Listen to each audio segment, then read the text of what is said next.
Hi mga kapantry! So today, papakita ko naman sa inyo kung paano ko ino-organize tong aking mga plate and base and ek-ek mga koleksyon na binili ko kung saan-saan. So yan, don't get me wrong, hindi ito isang bilihan lang. Sabi ko nga sa inyo, I'm Lola, 53 years old, so kaya marami nang nabili, 'di ba, in my lifetime. So yan, sa taas dun ko nilalagay yung aking mga cake holder, cupcake holder, candle holder, fruit holder, ayan. Tapos dito, yung aking mga pang Christmas table setting.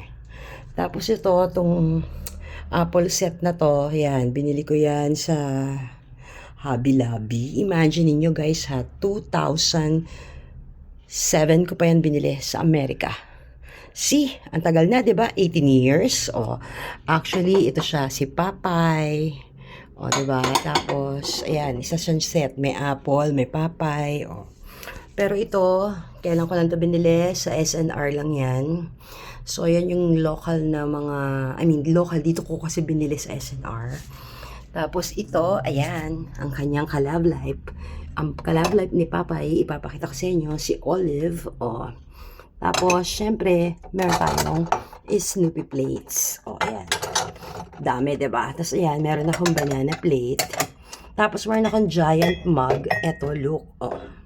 Ito naman, sa New Zealand ko to binili. O, ayan. Binili namin yan sa New Zealand, sa Briscoes.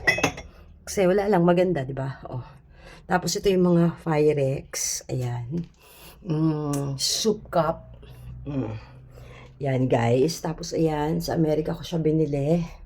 Itong mga to, imagine niyo guys, 2005 pa yan, 'di ba? Oh.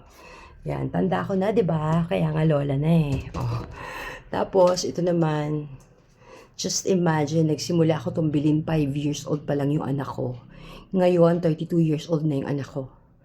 Imagine niyo, 23 years na yan. Natago lang ng mommy ko. Kaya, ayan, intact na intact, walang nawala, 'di ba? Oh, ayan. Tapos, ito naman, ang aking mga blue and white plates. Tapos, ito yung aking mga saucer white collection, lasagna plate, at mga iba-iba pa mga Pyrex ek-ek. Ayan.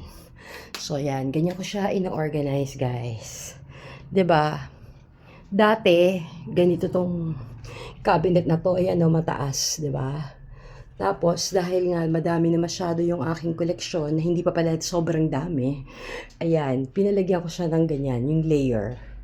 Ayan guys, oh, 'di ba? Para mas marami ako nalalagay. So, ayan. That is how I organize my other ek-ek collection na aking mga pan-table setting.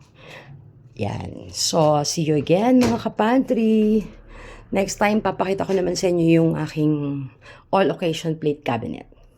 Yan, bye-bye. Hope you like it.